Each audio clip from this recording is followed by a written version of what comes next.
नमस्कार, आप देख रहे हैं एक्सप्रेस रिपोर्ट। आपके साथ मैं हूं मीनाक्षी कंडवाल और आज प्रोग्राम में सबसे पहले आज उस रिपोर्ट पर चर्चा करेंगे जिसने अहमदाबाद विमान हादसे के जख्मों को ताजा कर दिया है। एविएशन इंडस्ट्री की एक मशहूर अंतर्राष्ट्रीय पत्रिका ने विमान हादसे के संभावित कारणों पर जानकारी शेयर की है। रिपोर्ट में फ्यूल कंट्रोल स्विच का जिक्र है।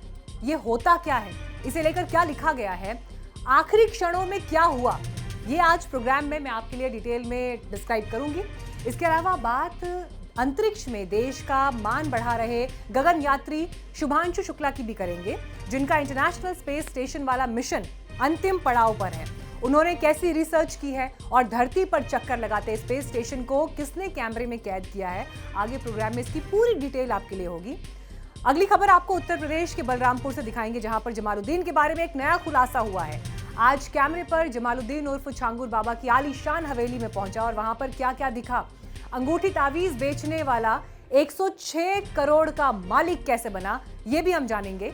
लेकिन सबसे पहले बात करेंगे विमान हादसे से जुड़ी नई रिपोर्ट की, जिसका मैंने कुछ देर पहले जिक्र किया। तो विमान हादसे से जुड़ी दो खबरें आज आपके साथ शेयर करनी है। आज राजस्थान के चुरू जिले के पास भारतीय वायुसेना का जैगुआर फाइटर जेट क्रैश हो गया और इस हादसे में विमान के पायलट और को पायलट दोनों को नहीं बचाया जा सका। वायुसेना ने हादसे की जांच के लिए टीम बना दी है। वैसे जांच टीम तो उस प्लेन क्रैश के लिए भी बनी है जो अहमदाबाद एयरपोर्ट के टेक ऑफ होते ही हादसे का शिकार हो गया। 12 जून की यह घटना, जब अहमदाबाद से लंदन जाने वाले एयर इंडिया के विमान जो है वो दुर्घटनाग्रस्त हुआ। इसमें एक पैसेंजर को छोड़कर बाकी सभी सवार यात्री मारे गए। कुल मिलाकर 274 लोगों की जिंदगी इस हादसे में चली गई थी। इस हादसे को महीना भर होने को आया है और इसकी जो शुरुआती जांच रिपोर्ट है वो तैयार हो चुकी है। रिपोर्ट्स के मुताबिक एयरक्राफ्ट एक्सीडेंट इन्वेस्टिगेशन ब्यूरो यानी AAIB के अधिकारी ने ट्रांसपोर्ट पर पार्लियामेंट की स्टैंडिंग कमेटी को विमान हादसे की जांच के बारे में ब्रीफ किया है। बताया गया है कि दोनों ब्लैक बॉक्स को अलग अलग विमानों के जरिए ट्रांसपोर्ट हादसे के बाद दोनों पूरी तरह से सुरक्षित थे। नेशनल ट्रांसपोर्टेशन सेफ्टी बोर्ड ने ब्लैक बॉक्स की जांच के लिए एक इक्विपमेंट मंगाया और सूत्रों का कहना है कि ब्लैक बॉक्स से भी जो जानकारी मिली उसे हर पैरामीटर पर मैच किया जा रहा है। ATC के साथ पायलट का जो आखिरी संवाद था उसे भी हर लेवल पर मिलाया जा रहा है। मलबे को विमान के निर्माताओं को भेजा गया है ताकि अगर कोई डिफेक्ट रहा हो तो उसकी जानकारी भी सामने आ सके। NDTV को यह भी जानकारी मिली कि विमान हादसे की रिपोर्ट आइसोलेशन में नहीं आएगी, ये एक कंक्लूसिव रिपोर्ट होगी। लेकिन इस बीच विमान हादसे की एक नई थ्योरी फ्लोट हुई है। द एयर करंट नाम की पत्रिका में अहमदाबाद विमान हादसे को लेकर नई बात की गई है और इसमें जांच से जुड़े 3 सूत्रों के हवाले से कहा गया है कि विमान के इंजन फ्यूल कंट्रोल स्विच की गतिविधियों पर खास ध्यान दिया जा रहा था। ये फ्यूल स्विच विमान में दोनों इंजन्स को पावर देता है। अगर स्विच का मोड बदल दिया तो उसे बंद कर दिया तो इंजन की फ्यूल सप्लाई बंद हो जाती है, जिससे विमान नीचे की तरफ आने लगता है। अभी ये क्लियर नहीं है कि फ्यूल स्विचेस के साथ विमान में उड़ान के दौरान क्या बदलाव किए गए थे, लेकिन ये फोकस पॉइंट बताया जा रहा है। ब्लैक बॉक्स डेटा से ये तय नहीं हो पाया कि किस तरह की गलती हुई, लापरवाही हुई या फिर जानबूझकर ये किया गया था या नहीं। गौर करने वाली बात यह भी है कि ब्लैक बॉक्स के साथ प्लेन के आखिरी पल के सिमुलेशन के आधार पर जांच टीम ने अपनी दिशा तय कर ली और हर एंगल को एक्सप्लोर किया जा रहा है। लेकिन इतना जरूर है कि इस बार कुछ और कॉन्क्रीट मिला हो या ना मिला हो, लेकिन फ्यूल स्विच पर रिपोर्ट से प्लेन क्रैश की थ्योरी को नया एंगल जरूर मिल गया है। अहमदाबाद में विमान हादसे की 12 जून की ये तस्वीरें वक्त के साथ धुंधली भले हो जाए।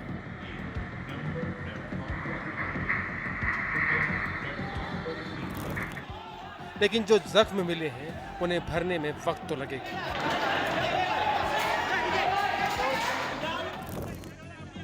अहमदाबाद के सिविल अस्पताल में अब लोगों की भीड़ नहीं लगती।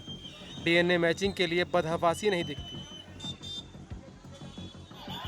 19 शवों का अंतिम संस्कार खुद अहमदाबाद प्रशासन की तरफ से किया गया।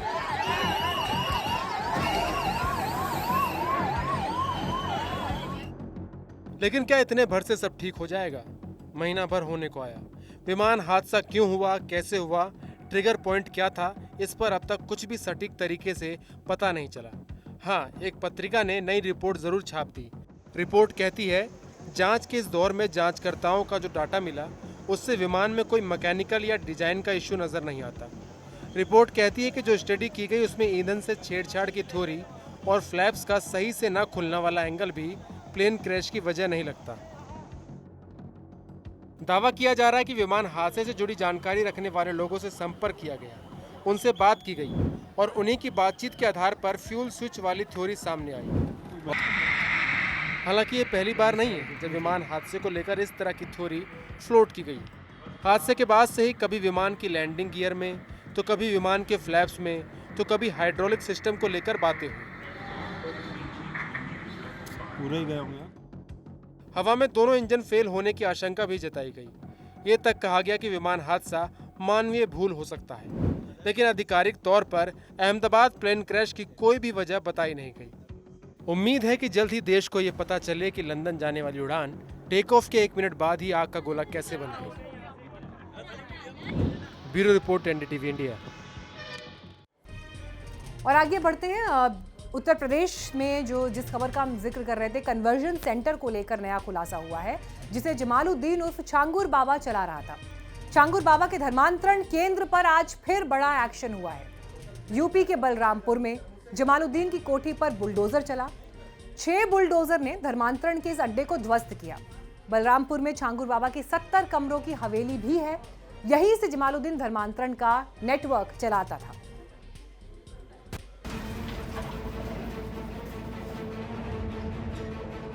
आज आपको उस जगह, उस ठिकाने पर लेकर चलेंगे जहां बैठकर जमालुद्दीन उर्फ छांगुर बाबा धर्मांतरण की फैक्ट्री चलाता था। जब जमालुद्दीन के धर्मांतरण लोक में एनडीटीवी का कैमरा खुला तो क्या सबूत मिला? यहाँ पर रहते हुए यहीं से वो धर्मांतरण का गिरोह चलाता था। जमालुद्दीन उर्फ छांगुर बाबा के छल लोक में एनडीटीवी रिपोर्टर ने क्या देखा? सीसीटीवी कैमरा देख सकते हैं, जिसके जरिए जो है बाबा पूरे अपने प्रोमिसेस पे नजर रखा करता था। जमालुद्दीन के धर्मांतरण महल में सुरक्षा के कैसे इंतजाम थे? सुरक्षा के लिए उसने न केवल कुत्ते पाल रखे थे, बल्कि जर्मन शेफर्ड कुत्ते किसी के ऊपर भी जाकर चिढ़ जाते थे। जमालुद्दीन के कन्वर्जन सेंटर का सियाह सच एक्सपोज्ड। तो छांगुर बाबा था, वो यहाँ पर लेटा करता था। जिस जमालुद्दीन पर धर्मांतरण के संगीन इल्जाम है, जो जमालुद्दीन उर्फ छांगुर बाबा धर्मांतरण का मास्टरमाइंड माना जा रहा है, जिस छांगुर बाबा पर कन्वर्जन फैक्ट्री के बूते 5 साल में अकूत दौलत कमाने के आरोप हैं, यूपी के बलरामपुर में जमालुद्दीन के उसी साम्राज्य पर बुलडोजर एक्शन चल रहा है। एक साथ 6 बुलडोजर धर्मांतरण के आका माने जा रहे जमालुद्दीन की सल्तनत को मिट्टी में मिलाने में लगे हैं।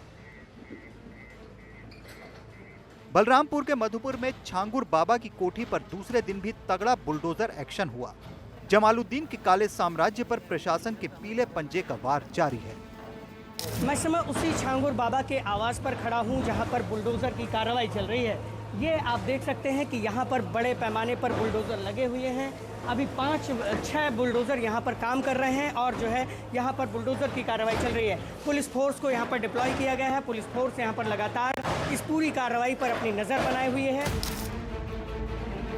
जमालुद्दीन की कोठी का वजूद मिट गया, लेकिन धर्मांतरण का वो अड्डा कैसा है, कितना बड़ा है, वहाँ कैसे जमालुद्दीन कन्वर्जन फैक्ट्री चलाता था, जमालुद्दीन के 70 कमरों वाले कन्वर्जन सेंटर में क्या क्या है।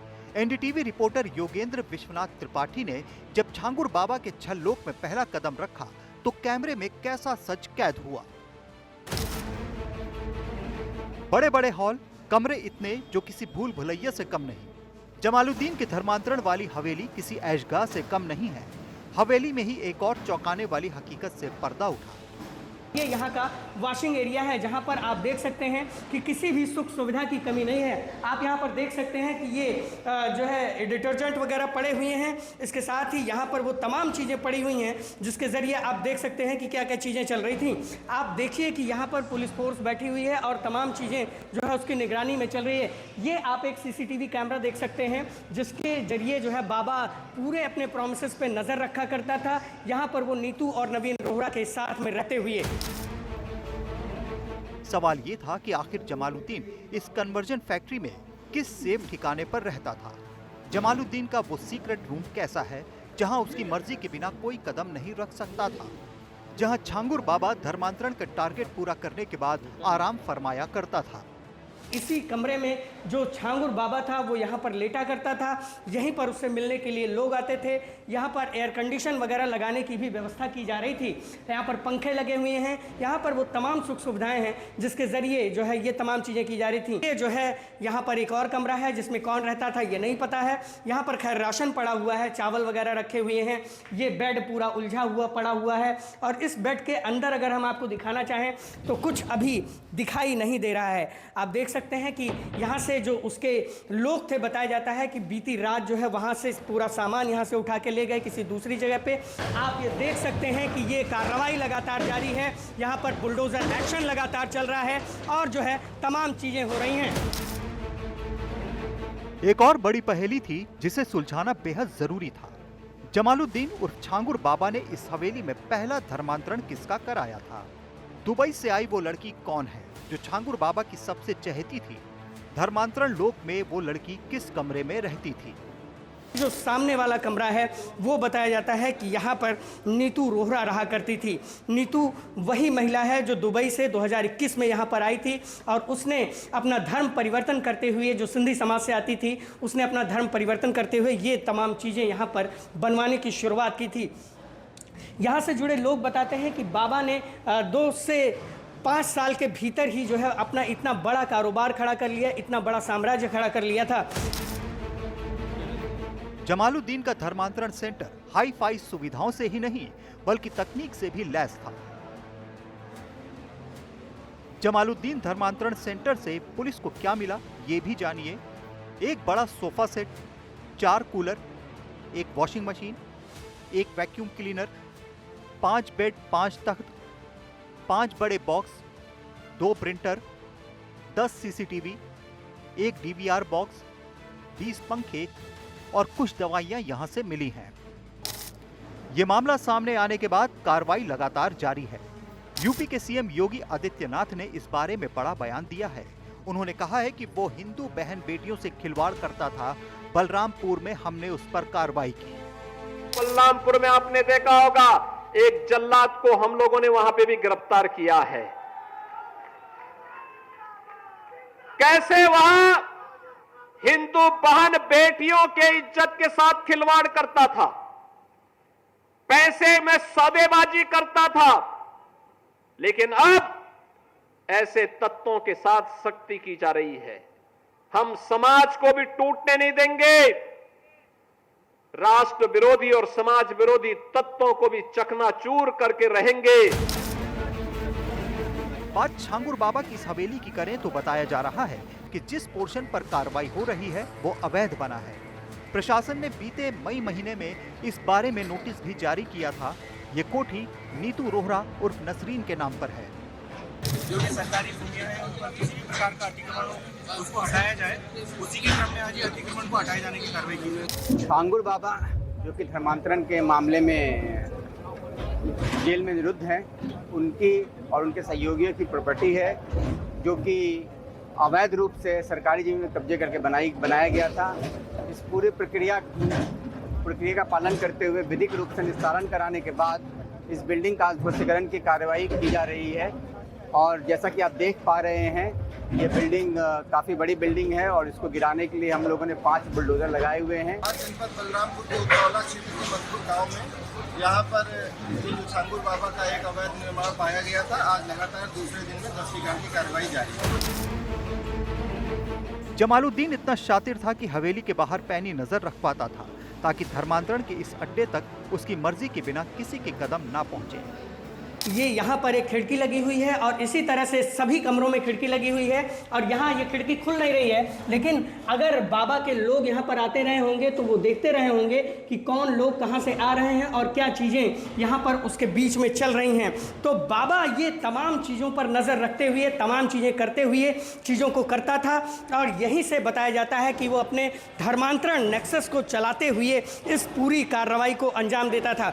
बताया जाता था कि उसने दर्जनों लड़कियों का जो है न केवल धर्मांतरण कराया बल्कि जो है जब लखनऊ में गोपाल राय हिंदू रक्षा परिषद के जो सदस्यों ने जब उनका जो है मुस्लिम धर्म से फिर हिंदू धर्म में उन्हें घर वापसी कराई, तब जाकर ये मामला खुला। और उसके बाद से आप ये देख सकते हैं कि ये कार्रवाई लगातार जारी है, यहाँ पर बुलडोज़र एक्शन लगातार चल रहा है और जो है तमाम चीज़ें हो रही हैं। बलरामपुर से मैं योगेंद्र विश्वनाथ त्रिपाठी, NDTV के लिए। जमालुद्दीन उर्फ छांगुर बाबा जेल में है, लेकिन छांगुर बाबा के साथ उसके गैंग पर कानूनी शिकंजा और कस चुका है। यूपी एटीएस ने जमालुद्दीन के 3 गुर्गों को गिरफ्तार किया। एटीएस अब टेरर एंगल से भी इस केस की तफ्तीश कर रही है और पता लगाने की कोशिश की जा रही है कि क्या जमालुद्दीन और उसका गैंग आतंकी गतिविधियों में भी शामिल था। जड़ें तो बाबा के साम्राज्य की भी खंगाली जा रही हैं कि आखिर जमालुद्दीन का साम्राज्य कितना बड़ा है, कहां तक उसके तार जुड़े हैं। NDTV रिपोर्टर योगेंद्र विश्वनाथ त्रिपाठी की ये रिपोर्ट देखिए। जमालुद्दीन के छल लोक का हर स्याह सच आपको पता चल जाएगा।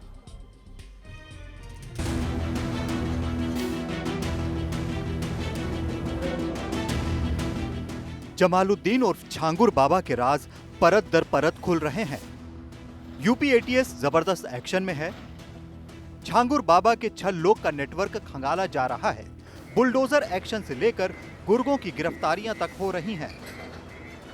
जमालुद्दीन के नेटवर्क की जड़ें कहां तक फैली हैं?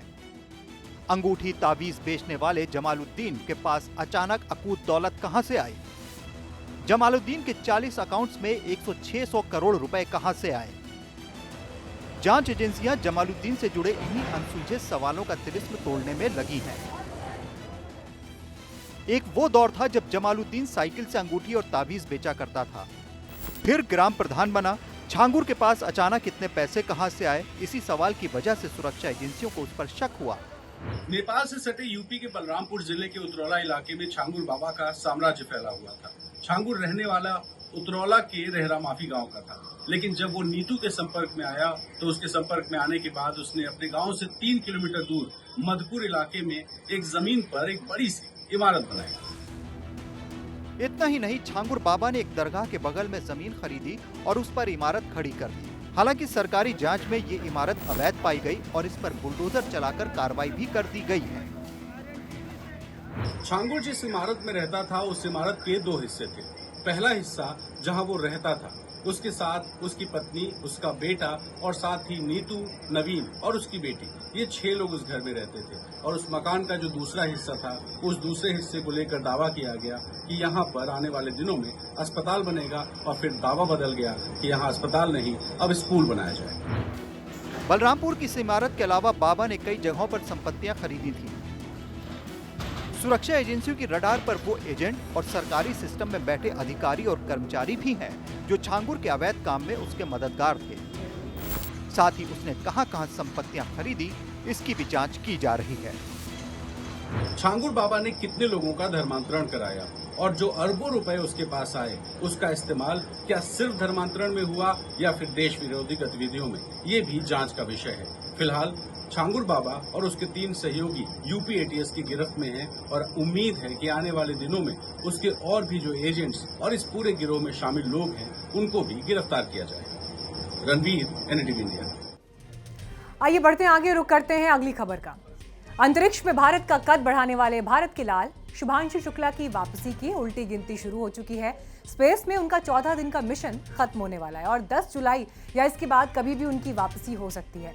कहा जा रहा है कि शुभांशु शुक्ला स्पेस स्टेशन में अपने साथ जो डेटा ला रहे हैं वो बहुत इंपॉर्टेंट होगा, लेकिन ये भी सही है कि अंतरिक्ष से वापसी का सफर आसान नहीं रहता, कई पड़ाव से होकर गुजरना पड़ता है। और इस पूरे प्रोसेस को समझाने के लिए स्पेशल ग्राफिक्स हमने आपके लिए तैयार किए हैं। आप इनके जरिए शुभांशु के लौटने का एक एक स्टेप बारीकी से समझ पाएंगे। तो वापसी का पहला कदम है अनडॉकिंग। धरती पर वापसी से पहले ड्रैगन कैप्सूल को ISS से अलग किया जाएगा और ये प्रक्रिया कुछ मिनटों की होती है। हालांकि इसे लेकर तैयारी काफी पहले से होती है और कई लेवल पर यह तैयारी होती है। इसे आप कुछ ऐसे समझिए कि जैसे धरती से अंतरिक्ष में जाने के लिए जो प्रिपरेशंस होती हैं, लगभग वही तैयारियां स्पेस स्टेशन से लौटने के लिए भी आपको करनी होती है। इसमें स्पेस सूट पहनना, डीप्रेशराइजेशन चेक करना, कैप्सूल की सुरक्षा जांच, मिशन कंट्रोल से संपर्क, कार्गो डेटा ट्रांसफर जैसे जो स्टेप्स हैं वो शामिल हैं। इसका मतलब जो एक्सपेरिमेंट्स शुभांशु और उनके सहयोगियों ने स्पेस में किए हैं, उनके सैंपल्स को कार्गो की शक्ल में वापस लाना है। नमूनों के साथ उपकरण धरती पर लाए जाएंगे और इसीलिए इन स्पेसिमेन को लोडिंग करने के लिए अच्छी तरह से जांच की जाती है। फिर सिस्टम चेक अनडॉकिंग में सबसे अहम होता है। कैप्सूल का सिस्टम चेक आपको याद होगा, अगर मैं एक पुराना एग्जाम्पल आपको याद दिलाऊं, सुनीता विलियम्स जब वापस आने वाली थी तो उनके कैप्सूल में दिक्कत हो गई थी, याद करिए, और इसी वजह से उनकी वापसी 9 महीने तक टली। यहां पर शुभांशु जिस स्पेस ड्रैगन कैप्सूल से वापस आ रहे हैं, मिशन कंट्रोल के जरिए उसके सारे जो सिस्टम है वो लगातार मॉनिटर होते हैं। इसमें propulsion, navigation, communication, life support system की बारीकी से जांच होती है। और इस समय जब मैं आपसे बात कर रही हूं ना, उस वक्त भी सिस्टम चेक हो रहे होंगे। ये सब पूरा होने के बाद स्पेस स्टेशन और उससे जुड़े कैप्सूल के सारे कनेक्शन डीएक्टिवेट और डिस्कनेक्ट कर दिए जाते हैं। अनडॉकिंग असल में यहीं से शुरू होती है। मिशन कंट्रोल से अनुमति, एक बार जब अनडॉकिंग से पहले की ये सारी तैयारियां पूरी हो जाती हैं, तब ये अनुमति वाला कदम आता है जब धरती पर मिशन कंट्रोल से डिटैच होने की परमिशन मांगी जाती है। धरती पर ह्यूस्टन और मॉस्को सेंटर से इसे मॉनिटर किया जाता है। स्पेस स्टेशन और कैप्सूल को कनेक्ट करने वाला एक एयरलॉक होता है जिसके जरिए अंतरिक्ष यात्री से कैप्सूल से स्टेशन के अंदर आराम से आ जा सके। वापसी के दौरान इस एयरलॉक की हवा निकाली जाती है ताकि ये स्पेस जैसी कंडीशन बन सके। फिर कैप्सूल को आईएसएस से जोड़ने वाले हुक्स को धीरे धीरे खोला जाता है। अनलॉकिंग के बाद कैप्सूल धीरे धीरे स्पेस स्टेशन से अलग होते हैं और इस दौरान दोनों के बीच किसी भी तरह के संपर्क से बचने के लिए ज्यादा सावधानी बरती जाती है। कैप्सूल स्पेस की तरफ बढ़ने लगता है। अब आता है अगला कदम। अब जैसे ही कैप्सूल स्पेस स्टेशन से अलग होकर थोड़ा दूर जाता है, रॉकेट के इंजन ऑन कर दिए जाते हैं जो उसे एक सेफ जोन में ले जाते हैं और फिर वो स्पेस स्टेशन की कक्षा यानी ऑर्बिट से अलग होता है। एक बार जब कैप्सूल आईएसएस से पर्याप्त सुरक्षित दूरी पर आ जाता है, इसके बाद वो अपनी फ्री फ्लाइट यानी स्वतंत्र उड़ान जारी रखता है। तय शेड्यूल के मुताबिक अगर सब कुछ ठीक रहा, कोई डिले नहीं हुआ, तो फिर गुरुवार के बाद शुभांशु शुक्ला की अनडॉकिंग प्रक्रिया पूरी हो जाएगी और उनका कैप्सूल वातावरण में दाखिल होने की तैयारी कर रहा होगा। हम भी यही उम्मीद कर रहे हैं कि देश का लाल हिफाजत से लौटे। लेकिन एक अहम सवाल ये भी है कि शुभांशु ने 14 दिन स्पेस में रहने के बाद क्या हासिल किया, उनके वो एक्सपेरिमेंट्स कौन से थे जिनसे अंतरिक्ष में जीवन को नई दिशा मिल सकती है। गर्व है, फक्र है, नाज है, अभिमान है, भारत का सम्मान है। अंतरिक्ष में कामयाब मिशन के बाद भारतीय एस्ट्रोनॉट शुभांशु शुक्ला की वापसी का काउंटडाउन शुरू हो चुका है। जितनी चर्चा शुभांशु के मिशन की है, उससे ज्यादा उनके अंतरिक्ष में किसान अवतार की भी है। दरअसल अंतरिक्ष में शुभांशु शुक्ला की अगुवाई में पहली बार मूंग और मेथी के बीज अंकुरित किए गए हैं और ये प्रयोग दुनिया भर के अंतरिक्ष कृषि शोध में एक मील का पत्थर माना जा रहा है। एक तो एक्सपेरिमेंट है स्प्राउट्स, तो उसमें मेथी सीड्स और मूंग दाल लेके फिर in space station they will get sprouted और फिर वापस ले आके फिर उन लोग लैब में कैरेक्टराइज होगा। फिर माने मेथी जो हम आम तौर पे हमारे किचन में घर में यूज करते हैं वो है, हाँ, और मूंग दाल जो कि हमारे यहाँ आम तौर पे हम यूज करते हैं। Exactly. तो मूंग दाल का क्या फायदा है? हाँ, तो मूंग दाल बहुत, ये जो न्यूट्रिशन है ना, बहुत रिच है न्यूट्रिशन में, प्रोटीन भी हाई होता है। प्रोटीन भी हाई होता है, तो इसलिए खाने के लिए स्पेस स्टेशन में जहाँ बहुत जगह नहीं है कि बड़ा बड़ा प्लांट्स रहने का, तो सीडलिंग अगर हो तो और इतने न्यूट्रिशनली डेंस हो तो फिर बहुत यूजफुल है एस्ट्रोनॉट के हेल्थ के लिए। विज्ञान, खासकर कृषि अनुसंधान में निवेश ही सुरक्षित भविष्य की नींव तय करता है। स्पेस में शुभांशु के प्रयोग आने वाले कल के लिए क्रांतिकारी साबित हो सकते हैं। हालांकि उनके एक्सपेरिमेंट सिर्फ किसानी तक सीमित नहीं है। भविष्य के सुपरफूड्स के लिए साइनोबैक्टीरिया और माइक्रो एल्गी पर परीक्षण किया गया। इनसे भविष्य में अंतरिक्ष में खाद्य पदार्थ, ऑक्सीजन और यहाँ तक कि बायोफ्यूल भी बनाया जा सकता है। इसके अलावा उन्होंने 6 प्रकार के फसलों के बीज की तस्वीरें भी ली हैं। इनका लक्ष्य ऐसे पौधों की पहचान करना है जिनमें स्पेस फार्मिंग के लिए बेहतर जेनेटिक विशेषताएं मौजूद हों। शुभांशु का मिशन सिर्फ खेती तक सीमित नहीं, उन्होंने स्टेम सेल पर रिसर्च, माइक्रोग्रेविटी का असर और यहाँ तक कि अंतरिक्ष में स्क्रीन इंटरेक्शन से होने वाली मानसिक थकान पर भी परीक्षण किए हैं। एक तो है कि स्पेस फ्लाइट में मसल लॉस और बोन लॉस बहुत होते हैं, इसलिए एस्ट्रोनॉट को तो बहुत एक्सरसाइज भी करनी पड़ती है। तो ये मसल सेल्स लेके ये एक्सपेरिमेंट स्पेस फ्लाइट में क्या क्या चेंज होती है देखेंगे, और फिर क्या काउंटर मेजर, मतलब क्या ऐसा क्या करा जा सकता है जिससे कि वो चेंज ना आए। एग्जैक्टली। ये तो हुई ज्ञान विज्ञान की बात, लेकिन अंतरिक्ष में होना, वहां से धरती को देखना और धरती से अंतरिक्ष को निहारना, ये किसी सपने के सच होने जैसा है। इंटरनेशनल स्पेस स्टेशन एक दिन में धरती के 16 चक्कर लगाता है और जब ये भारत से गुजरता है तो नजारा देखते ही बनता है। इन्हीं पलों को स्पेस की दुनिया को एक्सप्लोर करने वाले अजय और नीलम तलवार ने अपने कैमरे में कैद किया। जैसे ही इंटरनेशनल स्पेस स्टेशन 28,000 किलोमीटर प्रति घंटे की हाइपरसोनिक स्पीड से दिल्ली के ऊपर से उड़ान भरते हुए गुजरा, अजय तलवार ने अपने कैमरे और फिश आई लेंस से 90 से ज्यादा तस्वीरों को कैप्चर किया। तो इंटरनेशनल स्पेस स्टेशन बादलों के बीच में से गुजर रहा है और बहुत ही इंटरेस्टिंग नज़ारा हो जाता है। कभी तो ब्राइट होता है और जो एक पास है वो करीबन 5 या 6 मिनट तक चलती है जब वो जेनिथ के पास से गुजर रही होती है। तो ये मौका मैंने कल रात को नहीं गंवाया और अपना कैमरा, वाइड एंगल कैमरा लेके ट्राइपॉड पे लगा के और जेनिथ की तरफ पॉइंट करके फोटोग्राफ्स खींचना शुरू कर दिया। जस्ट बिफोर जब उसकी प्रेडिक्शन थी आने वाला है स्पेस स्टेशन गुड़गांव के ऊपर, तो उससे पहले मैंने शुरू कर दिया और कई फोटोग्राफ लगातार खींचने के बाद उनको ब्लेंड किया मैंने और एक इमेज बनी जो पूरे आकाश में किस तरह से वो ट्रैवल कर रहा है जेनिथ के पास से, तो एक इमेज बनी। जिस तरह धरती से स्पेस स्टेशन की फोटो कैद हुई, उसी तरह शुभांशु भी स्पेस स्टेशन से धरती को देखते हैं। शुभांशु के साथियों ने बताया कि वो अपने प्रोजेक्ट्स में बिजी रहे। शुभांशु अपने साथ वो डेटा लेकर आ रहे हैं जिसे डिकोड करने के बाद अंतरिक्ष शोध को नया आयाम मिल सकता है। अंतरिक्ष से धरती पर वापसी कोई आसान काम नहीं, एक एक मिली सेकेंड का हिसाब रखा जाता है। माइक्रो लेवल पर सिस्टम के अलावा सेंसर्स और हाइड्रोलिक्स की मॉनिटरिंग होती है। अगर जरा सी भी गड़बड़ी हुई, प्रेशर लीक हुआ, तो फिर वापसी टालनी पड़ती है और इसीलिए एक अंतरिक्ष यात्री को हर तरह की सिचुएशन और कंडीशन के लिए तैयार रहना होता है। खैर, धरती पर वापसी के अगले पड़ाव की तरफ बढ़ते हैं। अब क्योंकि कैप्सूल स्पेस स्टेशन से दूर है, उसे धरती के वातावरण में लौटना है। ऐसे में कैप्सूल अपने थर्स्टर्स को इग्नाइट करता है और इसे ऑन करके एक छोटा सा डी ऑर्बिट बर्न करता है। सरल भाषा में इसका मतलब है कि कैप्सूल के इंजन का एक बार फिर ऑन होना ताकि उसकी स्पीड कंट्रोल हो सके और वो भी एक तय दिशा से, यानी सही ट्रैजेक्टरी के साथ वातावरण में दाखिल हो। ये वापसी का सबसे इंपॉर्टेंट और खतरनाक फेज है क्योंकि इस दौरान कैप्सूल की अधिकतम स्पीड 27,000 किलोमीटर प्रति घंटा हो जाती है। अब इस स्पीड की वजह से कैप्सूल के सामने की हवा कंप्रेस होने लगती है, जिसकी वजह से बहुत ज़्यादा गर्मी पैदा होती है। आप ये जानकर हैरान रह जाएंगे कि इस दौरान कैप्सूल का सरफेस 1480 डिग्री सेल्सियस यानी 2700 डिग्री फ़ारेनहाइट तक बढ़ जाता है। अंतरिक्ष यात्रियों को इस गर्मी से बचाने के लिए कैप्सूल में खास हीट शील्ड होती है।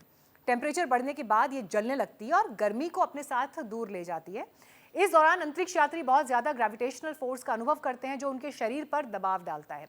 इसीलिए सही एंगल पर री एंट्री करना बहुत इंपॉर्टेंट है। अगर कैप्सूल री एंट्री के दौरान थोड़ा भी इधर उधर होता है, कोण से भटकता है, तो फिर ये वायुमंडल में उछल सकता है। ज्यादा गर्मी और गुरुत्वाकर्षण की वजह से जल सकता है, टूट सकता है, जैसा कि साल 2003 में कल्पना चावला के स्पेसक्राफ्ट के साथ हुआ था। वक्त के साथ विज्ञान आगे बढ़ा है और कैप्सूल के डिजाइन को भी बदला गया है ताकि ऐसे हादसे ना हो, लेकिन फिर भी सावधानी बरतनी पड़ती है। वैसे जब कैप्सूल री एंट्री के बाद धीमा हो जाता है तो फिर पैराशूट खुलने लगते हैं। शुरुआत में एक ड्रॉग पैराशूट खुलता है जो पैराशूट को स्थिर करता है और बाद में मेन पैराशूट डिप्लॉय होते हैं जो कि सुरक्षित लैंडिंग तक कैप्सूल की गति को स्लो कर देते हैं। जिस स्पेस एक्स ड्रैगन कैप्सूल में शुभांशु वापस आएंगे वो आमतौर पर फ्लोरिडा के किनारे मेक्सिको की खाड़ी में उतरता है। इसे स्प्लैश डाउन कहा जाता है और इसके फौरन बाद रिकवरी टीम एक्टिव होती हैं, कैप्सूल तक पहुंचती हैं और फिर एस्ट्रोनॉट्स को बाहर निकाल लेती हैं।